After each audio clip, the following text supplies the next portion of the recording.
কাজুদা, যে কদিন আগে একটা ভিডিওতে দেখছিলাম যে তুমি সমস্ত ব্লগারদের কাছ থেকে 500 টাকা করে ডিমান্ড করছো। এই যে জিনিসটা করছো, এটাতে তার ব্লগাররা তোমার কাছে আসবে না, তোমার ভিড়ও কমে যাবে। ওরা যতটা তোমাকে ভিডিও করে ছাড়ছে না, সেটাই তার উপরে ডিপেন্ড করে তোমার ভিড় হচ্ছে। তাহলে এই যে জিনিসটা করেছো, এটা কি ঠিক করেছো?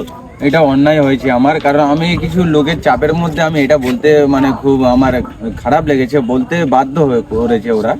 যে আমি চেয়েছি অ্যাকচুয়ালি যে অন্যরকম বিষয়টা নিয়ে হয়েছে, সেটা ওরা নিজে থেকে আমাকে মানে খুব রিকোয়েস্ট করেছে আর বিশাল চাপ দিয়েছে পোতে। মানে সব ব্লগারদের এমনি আমি খুব ভালোবাসি, আর ওরা এইটাও জানে যে আমি সবাইকে এর আগে যত ভিডিওগুলো আমি করেছি বা এমনি যত লোক এসে কাউকে আমি ফেরাইনি।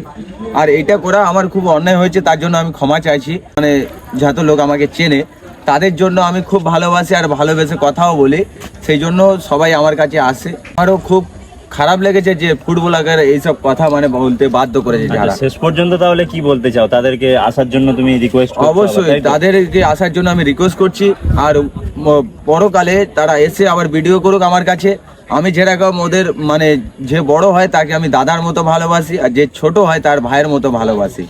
ঠিক আছে, তাহলে যা বলেছিল সেটা হয়তো কিছু জনের চাপের কারণে এই কথাটা বলেছিল, তো সেই সূত্রে কেউ কিছু মাইন্ড না করে ক্ষমা প্রার্থী হচ্ছে। তো সবাই আবার আসি, আবার কাজুদার সঙ্গে মিশে চলি।